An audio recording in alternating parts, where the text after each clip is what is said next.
Blessed is the one who endures trials.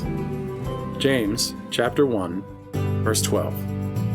Well, good morning, brothers and sisters. This is Pastor Kevin in Martinsville United Methodist Church, and we're out of the Psalms at this point, but we're bringing this verse of the day out of from the YouVersion Bible App from the book of James chapter 1. And the interesting thing is about the book of James is it's so cool.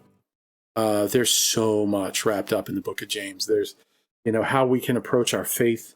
There's how we can approach one another in right relationships, and how we can both support one another, but also, avoid tearing one another down. There's some really great wisdom captured in James. And the interesting thing is a passage like this: blessed is the one who endures trials. Why would we say that somebody who has to endure trials would be blessed? Well, when you look at it in context, we get the idea that, being tested, enduring trials, builds things like endurance and character. We start to be able to handle bigger, tougher, more challenging things in our lives than, what the current thing might be. And, it can really help us as a reminder of how we can live, not only just on our own, but also with one another. And then also what strength God offers to us.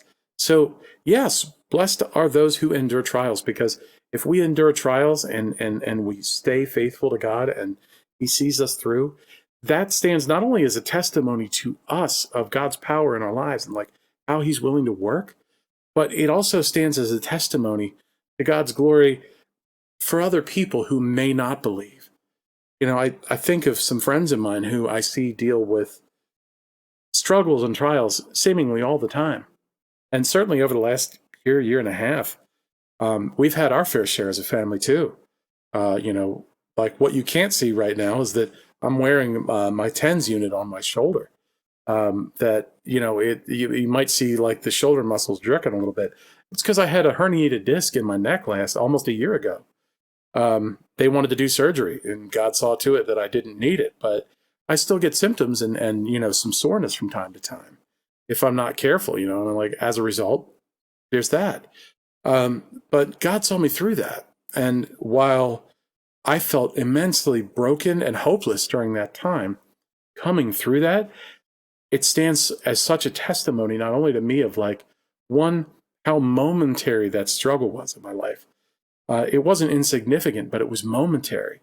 The loss of one of my, she was one of my best friends. She was like part of me, was my dog Megan, and then to top it all off, and was probably the biggest and most troubling thing, was that my son dealt with pancreatitis during that same time. And like in the space of 2-3 months, we had so many issues come at us that were brought up against us. And, we saw those trials and we overcame them by the power of God and just through faith in God. And He has brought us justice. He has seen us through some really, really awful things this past year. And that can stand as a testimony to how good God is. Even through all of that, God has provided for us. He's taken care of us. He's sheltered us from so many weapons formed against us, and just all of the physical pain, all these things that we've been freed from, and how we've been taken care of. And, the new friend that's been brought into my life, and my dog Loki, he is every bit the namesake. But yeah, anyway, brothers and sisters, God blesses those who endure trials and keep their faith in Him when they do. So if you're going through something right now, remember that. God is there with you in it. He's helping you through it. And He certainly doesn't want you to feel brokenhearted or crushed in spirit. So you can lean on Him through this process. And you can lean on us too. You can certainly reach out to us for prayer and any kind of help. Be sure to reach out to us on Facebook, YouTube, through the church website. You can get a hold of us. And as always, like, share, comment on the video. Let others know what God has for them as well. Brothers and sisters, always remember, God loves you. We love you. Take care.